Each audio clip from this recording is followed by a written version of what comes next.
2017 was an even better year for movies than 2016. There is so much quality and so many wonderful stories being told on the big screen. So many, in fact, that it was a real chore trying to narrow this list down. But that's the kind of chore that I like doing. So let's take a journey back through the year that was. I'm Kendall Richardson, and these are my top 10 films of 2017.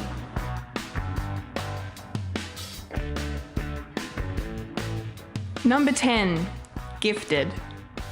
This has to be one of the most underrated films of the year. I'm really surprised it hasn't come up this award season or in any best film lists. Chris Evans may be the film's lead, but the real star of the show is the then 9-year-old McKenna Grace. She does an outstanding job portraying young Mary Adler, a highly intelligent and gifted girl being raised by her uncle Frank, played by Chris Evans, after the tragic suicide of her mother Diane. When Frank and Mary's grandmother Evelyn have differing opinions on how she should be treated and raised, a custody battle ensues. Gifted moved me to tears more than once due to the sensitive elements in certain parts of the story and how each actor's choices in their performances helped to convince the audience of what their characters were going through. Octavia Spencer and Jenny Slate also shine in their supporting roles, providing humour and heart, which is really what is at Gifted's core. If you missed this movie during the last year, you really must seek it out. Number 9. Dunkirk. Not only one of the best movies of 2017, but arguably one of the best war movies ever made. Christopher Nolan doesn't do anything less than epic and has proved himself time and time again to be one of, if not the, best directors of our generation. Based on real-life events that took place on the shores of Dunkirk, France, where approximately 400,000 Allied soldiers needed rescue from surrounding enemy forces. Visually, Dunkirk makes my top 5 movies of the last 10 years. The colour palette, the cinematography, the crispness of each frame is unlike anything seen in a war movie before. The cast is a mix of known and unknown, with each actor being as talented and convincing as the last. Also, it's fast-paced as hell, but in a good way, making its 106-minute runtime fly by, but you enjoy every second. Number 8. Wonder Woman. This is the movie about a superhero fighting heroically in a world war. At the climax of the film, we shed a tear for Steve as he makes the ultimate sacrifice, taking down the plane he is piloting. I thought we were talking about Wonder Woman. We are. But that sounds like the first Captain America.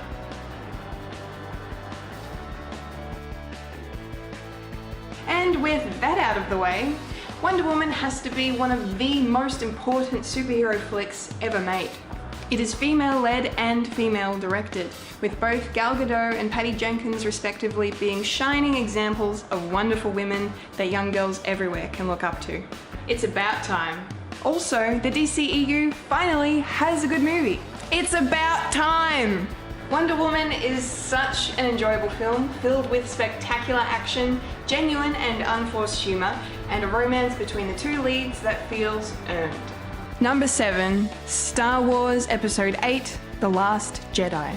Whilst this certainly was not the film any of us were expecting, and despite the division of the fandom that's happened since, Star Wars: The Last Jedi is still a good movie.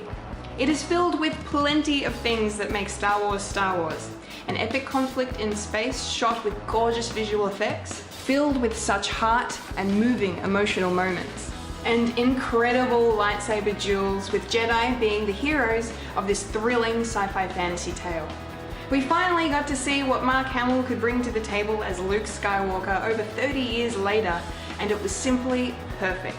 And of course, sadly, it was a fitting final salute to General Leia Organa, played so beautifully by the incomparable late Carrie Fisher. Whilst there are a couple of minor story issues, I'm thinking that they will make more sense when viewed in context post Episode 9. Overall, Episode 8 had me on the edge of my seat, and I cannot wait to see where the story takes us next. Number 6. Kong Skull Island. Reboots and remakes can be quite troublesome and don't always inspire the happiest of conversations. I am so thankful to say that Kong Skull Island broke free of that stereotype while simultaneously exceeding expectations. What worked here so well in its favour is that it's not the typical reboot approach. It's a period film set in an already established universe being linked to 2014's Godzilla. The backdrop of the Vietnam War era worked like a charm, with the killer soundtrack filling our ears and military choppers being annihilated in astounding and almost hilarious fashion, which also served as a perfect introduction to Kong himself. Plus, it also works when Tom Hiddleston is your male lead, gas mask samurai for the win. In fact, the entire cast is outstanding. Besides Hiddleston, you've got Brie Larson, John C. Reilly, John Goodman, and the one and only Samuel L. Jackson. Kong Skull Island was made to be enjoyed, and it's impossible not to. Number 5. Logan. One of the best things to come out of the superhero saturation of the movie market is the opportunity to explore new genres and new ideas. Hence Deadpool's success, which directly led into broadening the horizons, making it possible for Logan to be made. You really couldn't have asked for a better swan song for Hugh Jackman's Wolverine. This film is simply perfect and more than we deserve. Set in the future, during a time where mutants seem to have faded out of existence, Logan, Professor X, and Caliban are dragged back into the limelight by a young girl named Laura, a scientifically created mutant who is being hunted by her creators whom she escaped from. The brutal violence is just as powerful and effective as the heartwarming, bittersweet moments shared between the characters throughout the film. And the performances of the cast are beyond exceptional, making this one a film for the ages. Number 4. It. If you happen to catch my episode on my top 10 favourite horror films, then you probably already know my thoughts on this excellent Stephen King adaptation. If not, go watch it because every view counts. It surprised everyone last year with how incredible it was. It blew the original miniseries out of the water and was simultaneously mesmerising and horrifying. There is really nothing bad you can say about it, it is simply that good. The pre-production hell it went through actually worked to its advantage.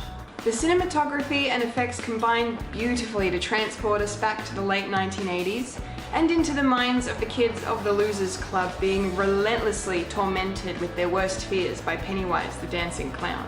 I still cannot get over how unhinged Bill Skarsgård's performance as Pennywise is. I mean, look at that face! He is truly a brilliant young actor to be able to pull off such an iconic and sinister character so well. I can't wait to see him put back on the dancing clown shoes for the sequel next year. Number 3. Spider-Man Homecoming. There's a reason they say the third time's a charm. Tom Holland, of course, being the third actor to pull on the suit of our friendly neighbourhood web slinger, and in my opinion, the best one yet. Homecoming also proved itself to be the best Spider-Man film since Spider-Man 2, if not the best Spidey film to date. Holland's youth also works to the story's advantage, making the John Hughes High School setting a lot more convincing and fun. Opposite our hero is one heck of a villain.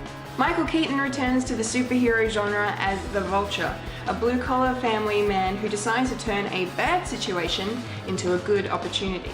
Keaton was perfectly cast, as he portrays a man that carves a menacing figure, yet you can't fully loathe him as his performance depicts the motivations behind his choices in such a way you can actually understand why.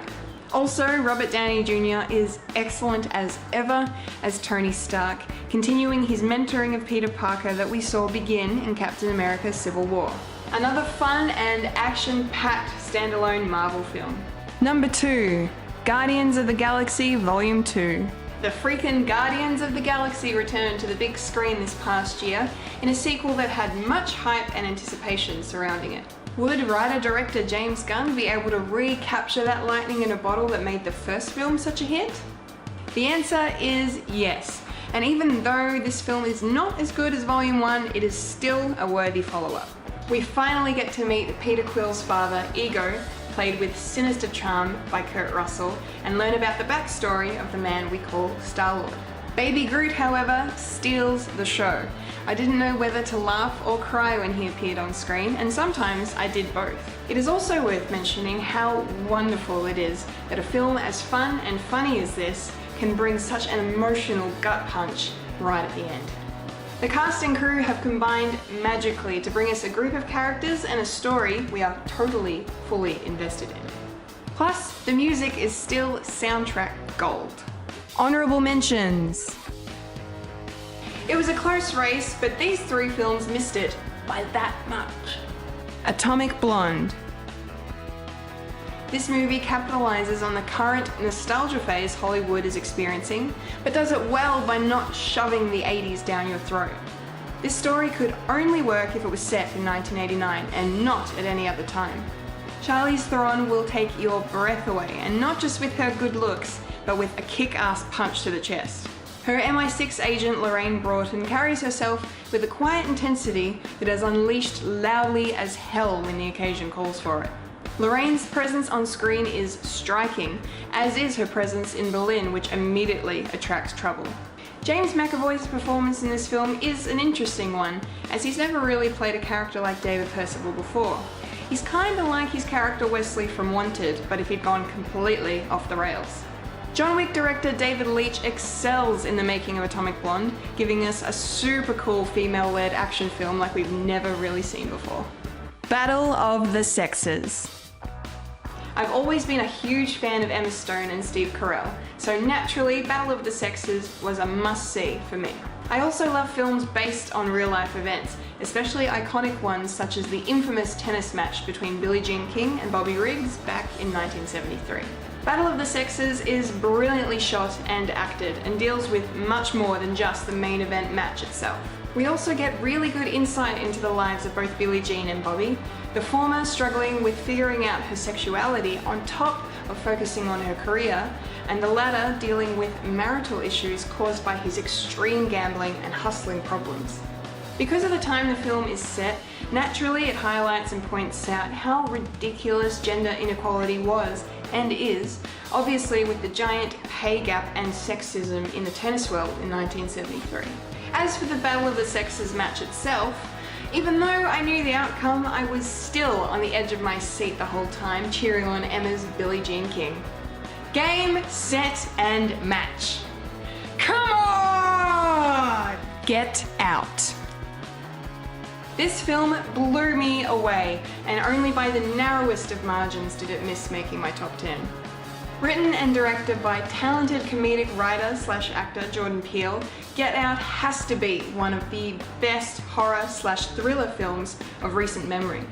Who would have guessed that a mind capable of coming up with such hilarious sketches with his partner Keegan-Michael Key could truly write such a brilliant and intense social commentary on almost a Hitchcockian level.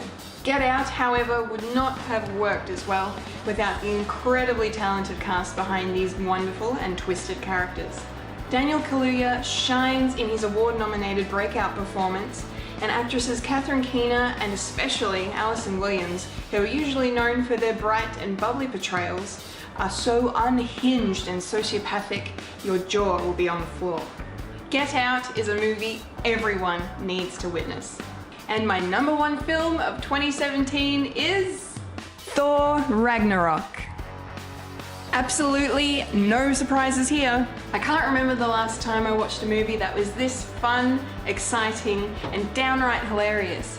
It is a perfect combination of two of my favorite things, superheroes and comedy. The previous two Thor outings are a world away from even the first scene of Ragnarok, which sees Thor heroically and hysterically face up against the fire demon Surtur. But Cate Blanchett's Hela is the main villain of this story, proving herself to be one of the most scenery-chewing and devilish Marvel baddies to date. Director Taika Waititi steals the show, acting as the soft-spoken giant rock monster Korg, whose dialogue is not only side-splittingly funny, but some of which is actually a long-running rock-paper-scissors joke. Also outstanding are old favourites such as Tom Hiddleston's Trickster Loki and Mark Ruffalo's Hulk. Their reunion throws us back to the last time they met in The Avengers, and I think Loki may have some PTSD from the experience. New characters such as Tessa Thompson's Valkyrie and Jeff Goldblum's Grandmaster fit perfectly into the Thor universe.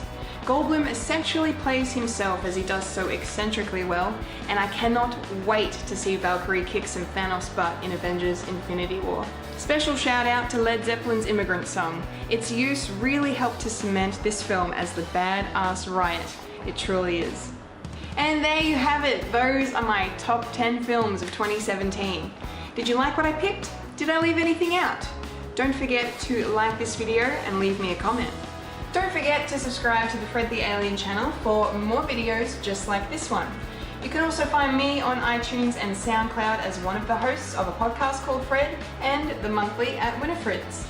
I've been Kendall Richardson and you've just experienced Collectible Chaos.